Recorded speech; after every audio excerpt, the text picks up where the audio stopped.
Bienvenidos a Del Tip al Click, el podcast de Arus en el que hablamos sobre tecnología.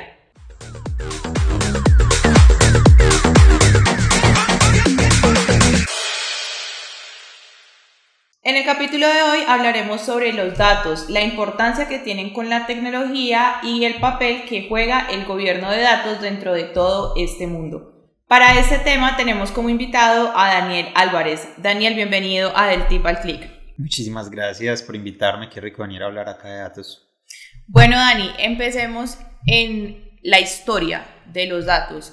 ¿Cómo surge todo este tema del análisis de datos? ¿Qué lleva a que el ser humano empiece a tomar en cuenta estos números y desarrollarlos ya para la toma de decisiones? Listo, yo creo que aquí los datos empiezan a jugar un papel fundamental desde la historia del hombre en sí. Nosotros siempre hemos tenido como intuitivamente y en nuestro ser como ese análisis de datos, leyendo todo el tiempo como fenómenos que pasan, ¿cierto? Nosotros por los ojos somos capaces de intuir muchas cosas y digamos que nuestros antepasados empezaron a registrar por ahí en paredes, en los huesos, a contar. Hay huesitos con 28 líneas o 29 líneas y eso pues da data de que posiblemente así estaban registrando sus ciclos menstruales o sus ciclos lunares.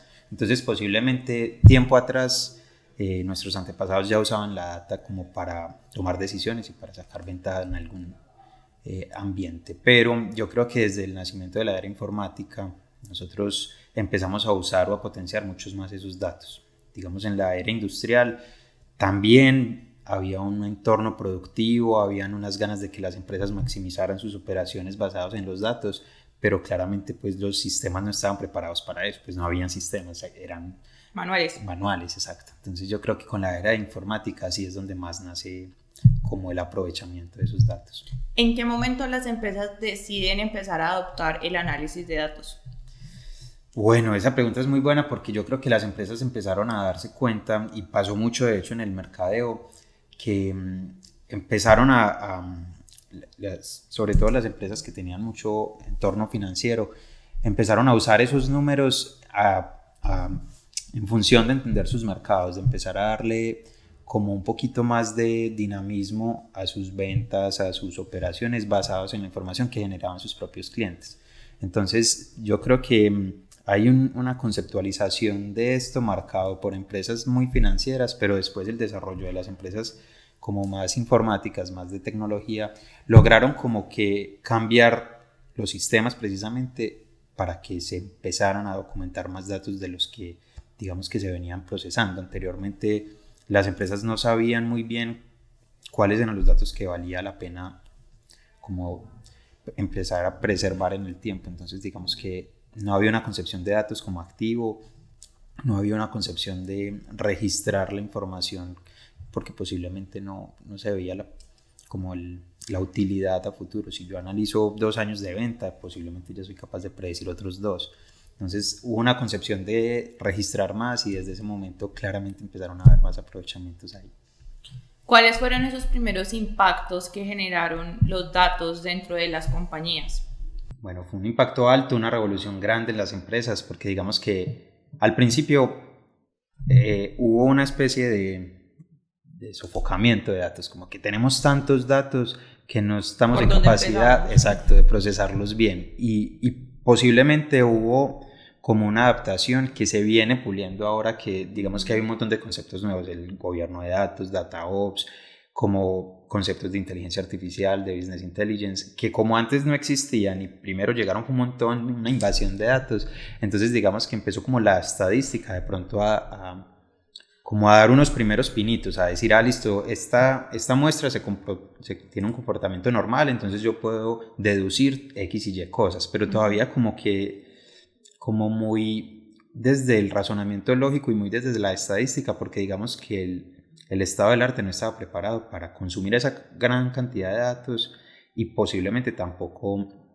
habían los expertos en trabajar con datos. Entonces primero se vio una mirada estadística y empezó como el sistema a darse cuenta de qué debía como cambiar para empezar a asumir esos datos. Entonces digamos que impactó a las áreas que producían los datos, a las áreas que estaban en capacidad de almacenar esos datos. Entonces digamos que cambiaron las empresas que vendían servicios de almacenamiento, servicios de base de datos, empezaron a aparecer empresas que desarrollaban como frameworks para que el procesamiento de los datos fuera como más efectivo. Entonces digamos que cambió las reglas de juego en el mercado y pues llegó a lo que hoy vemos, que es que muchas empresas ya digamos que tienen una área o un departamento enfocado únicamente en datos. Entonces yo creo que cambió bastante como las reglas de juego en las empresas. Me gusta esa respuesta porque me da pie para hacerte la pregunta ya enfocada en el análisis de datos. Sabemos que las empresas en su mayoría tienen ya un área dedicada específicamente a ese análisis de datos. ¿Cuál es el papel que juegan exactamente en la actualidad dentro de las organizaciones? A mí me gusta pensarlo como un papel integrador, como de alguna u otra manera son las áreas que pueden conectar lo que pasa en una área X o en una operación X con lo que pasa, pues, por ejemplo, en la venta o lo que pasa en el diseño del producto o en la evolución, en la experiencia del cliente. El mercadeo incluso. Exacto, entonces digamos que los datos conectan todas esas historias que pasan en cada pedacito de la compañía y logran como darle un hilo conductor para finalmente tomar decisiones. Entonces yo creo que juega un papel fundamental. A mí me gusta, pues también soy muy encarretado en los datos, pero a mí me gusta pensar en que como que los datos son el átomo de la empresa, entonces están ahí de alguna u otra manera en todos los procesos, haciendo parte como del organigrama, pero por allá invisible. Es muy válido ese análisis de lo transversal que pueden llegar a ser los datos dentro de las compañías. Ahora bien, ¿qué podemos hablar de ese análisis de datos respecto al desarrollo de la inteligencia artificial? Y yo creo que también es válido hacer la pregunta en viceversa. ¿Cómo impulsa o cómo apoya el uso de la inteligencia artificial en la actualidad para tener un mejor uso de estos datos? Me encanta que lo conciba sobre todo desde esa inversa, porque si bien se empezaron, como te conté ahorita, a producir un montón de datos, ahora con la inteligencia artificial es que se está sabiendo como para qué. O sea, yo creo que no alcanzábamos a dimensionar en las empresas y en el mundo cuál iba a ser como el final feliz de los datos, y de hecho no ha terminado, pues, y no creo que tenga un fin, porque de hecho suele estar evolucionando y a un nivel pues exponencial. Entonces claramente hay como una intención en las personas en apoyar más los proyectos de datos por lo que está pasando en inteligencia artificial, porque ya es como que ya puedo ver para qué me están pidiendo con tanto celo guardar este dato y garantizar la integridad y velar por la calidad y que no entre el que no debe. Entonces ya digamos que eso fue un atajo, que saliera la inteligencia artificial, que mostrara realmente los beneficios de tener un sistema de datos bien preparado y como que le ahorra como la venta, esa carreta que tiene que echar uno para que crean por qué son valiosos los datos. Yo creo que el mejor ejemplo es un ChatGPT o una herramienta como de inteligencia artificial que le pone al usuario final como todo eso ya demasiado pulpito. Muy interesante eso, y creo que va muy ligado al uso actual de las inteligencias artificiales y cómo esto potencia también esa inteligencia artificial generativa. Ahora mencionabas un concepto muy chévere que es el de gobierno de datos. Quiero que nos expliques un poquito más de ese gobierno de datos, de qué se trata, a qué nos referimos cuando hablamos de gobierno de datos.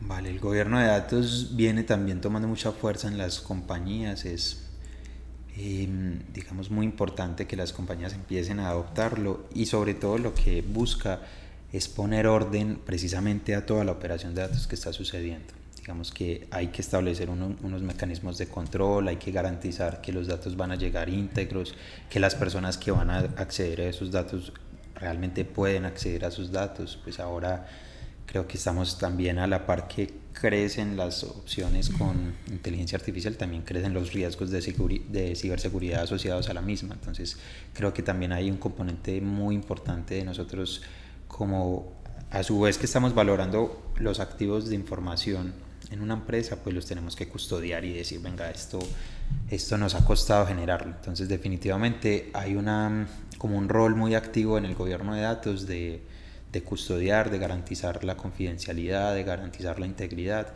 y sobre todo de disponer los datos, que era lo que hablábamos ahorita, como de que ese departamento suele unir el sistema porque precisamente disponibiliza la información y ayuda a que si X área necesita el dato que se genera o se produce en otra área, pues yo puedo hacer el mecanismo vinculante. Entonces hay como una alta intención del gobierno de no solamente crear los marcos y democratizar el dato, que es como ahora se suele usar, sino también de poder que ese dato, que esa democracia llegue como legislada, ¿cierto? Que llegue con claridad de que tú puedes entrar a este dato por tu naturaleza del rol, pero capaz que solamente hasta este nivel. Entonces digamos que en el marco de las políticas de datos hay un montón de cosas que nosotros hacemos para velar por la integridad. Mencionaste algo que para allá también iba, y es todo el tema de la ciberseguridad. Entendiendo el contexto actual en el que vivimos, donde la ciberseguridad juega un papel vital para las empresas, ¿cómo se le puede asegurar a una compañía la fiabilidad de esos datos? Es decir, que sus datos no se van a ver vulnerados, asegurarle la privacidad de los datos, y además de eso, que se van a utilizar para lo que se está solicitando y no va a suceder lo que quizá vemos en la actualidad de la venta de datos, pues de las bases de datos y demás. Yo creo que precisamente las políticas, poder definir políticas y aplicativos, o sea, cuáles son los procesos y la tecnología que apoyan esas políticas que yo voy a adoptar como empresa. Entonces, en tecnología también tenemos un montón de aplicativos o un montón de herramientas, por ejemplo, en las nubes privadas o públicas o en aplicativos de base de datos que tienen, digamos, unos modelos de asegurar el perímetro o de replicación de esa información que me pueden dejar más tranquilo como con el aspecto de ciberseguridad. Y adicional, en procesos, yo creo que lo más importante es dar las definiciones, como que las áreas de negocio y las áreas de diseño organizacional también tengan muy claro cuáles son esas políticas. Y yo creo que no necesariamente, porque en los modelos de gobierno hay modelos centralizados y modelos descentralizados, no necesariamente es que haya una sola área que diga cómo se trabaja en términos de datos, o sea, no es así como de obligatorio. Normalmente, y más ahora, están habiendo como modelos que proponen esa descentralización pero federada, es decir, cada área que produce los datos tiene una libertad en cómo producen esos datos, pero vigilada y auditada por un área de gobierno. Entonces digamos que donde se ponga el punto de control, dependiendo de la organización donde deba y la naturaleza de esa organización, pero sí deben haber puntos de control. ¿Cuáles son las ventajas de que una empresa cuente con el gobierno de datos? Ahí yo creo que un sinfín. Yo creo que la más importante es la toma de decisiones consciente. Yo creo que en las compañías hay una necesidad de liderar estratégicamente las decisiones. Y ahora el gobierno de datos tiene un concepto que es como el data driven o el data mindset, incluso, que es como que todos estén muy preparados para tomar las decisiones basadas en datos. Y así posiblemente yo no titubeo tanto antes de tomar una decisión, o no me voy como a analizar con expertos cosas que posiblemente los mismos datos son más expertos que los datos que genero en mi compañía, y que me van a singularizar mi problema, porque posiblemente yo contacto un consultor y me va a hablar de este problema en cientos de organizaciones. Los datos me están diciendo qué está pasando. Entonces yo creo que hay como una ventaja y un aprovechamiento muy grande que puede darse allí. Y específicamente, si hablamos de los datos en la nube, ya mencionando las políticas y los procesos anteriormente que se deberían establecer de entrada, ¿qué podemos contarle a las personas sobre esa fiabilidad de los datos en la nube? Vale, pues en la nube están pasando muchas cosas últimamente. Digamos que las infraestructuras están migrando mucho a este sistema o a este modelo, porque claramente es mucho más costo eficiente en algunos casos y hay mucho más respaldo. Entonces, cuando hablamos de datos y estamos hablando de que allí hay como gran parte de la importancia de un negocio, entonces no hace mucho sentido guardar esos datos en cualquier cajoncito, ¿cierto? Entonces se buscan normalmente nubes públicas o nubes privadas, porque suelen como tener esos datos tan seguros, que no solamente están replicados en una nube sino en varias, y ellos te dan todo el respaldo de que si se pierde esa información, ellos van a tenerla replicada en otro lugar. También la disponibilidad que ofrece una nube es muy muy alta con respecto a la disponibilidad que muchas veces podemos garantizar en un servidor, que le pueden pasar muchas más cosas. Entonces todos los conceptos de data warehouse, de data lake o data lake house están muy orientados a ser abastecidos desde servicios en nubes privadas. Entonces realmente hay un beneficio muy grande en almacenamiento, en costos asociados a los mismos y seguramente también en seguridad, ya que pues, es mucho más asegurable un perímetro que los mismos fabricantes van a ser garantes de que te van a mantener todo súper asegurado y que allá no van a entrar personas, que yo asegurando mi perímetro con antivirus o con firewalls ya locales. Entonces creo que sí hay unas ventajas muy grandes en usar la nube para este tipo de servicios. Dani, y ya para ir concluyendo, ¿qué nos puedes contar sobre el papel que juegan actualmente los datos en el desarrollo o en la evolución de las tecnologías para las empresas? Listo, yo creo que ahora que estamos, y volvemos a tocar el puntico de las IA generativas, que estamos en este punto en el que las empresas están viendo ya no solamente para los equipos de operación o para los equipos de venta el uso de los datos o el uso de estas inteligencias artificiales, sino que están viendo que realmente lo pueden usar como para cada proceso de negocio. Yo creo que es muy útil darle la importancia y darle como la concepción de generar los datos, de empezar a producir los datos, porque si bien todavía pues en estas y en otras compañías estamos en la etapa de preparar los datos y empezar a mostrarlos en inteligencias artificiales, todavía hay mucha subutilización del dato, es decir, todavía hay mucho dato que no se está produciendo para llegar a los análisis que se esperan. Entonces yo creo que una de las invitaciones más grandes a las empresas es que empiecen a prestarle atención a producir los datos, a garantizar que la información esté quedando en sus registros, que ya luego con todas estas evoluciones claramente va a ser incluso más fácil empezar a integrar esa información, pero ahora hay unos retos muy grandes en potenciar los datos que tienen las empresas y yo creo que ahí hay un papel importante en todas las tecnologías de información. Bueno, Dani, muchas gracias por compartirnos toda esta información sobre los datos. Creo que debemos reconocer y darle más visibilidad a la importancia y al papel que juegan actualmente dentro de las organizaciones y este podcast seguramente nos servirá muchísimo para eso. Muchas gracias. Sí, la invitación es esa, que nos empeliculemos todos con los datos, que empecemos a cambiar ese mindset para tomar las decisiones basadas en datos y como que finalmente las compañías valoren un poquito más esto.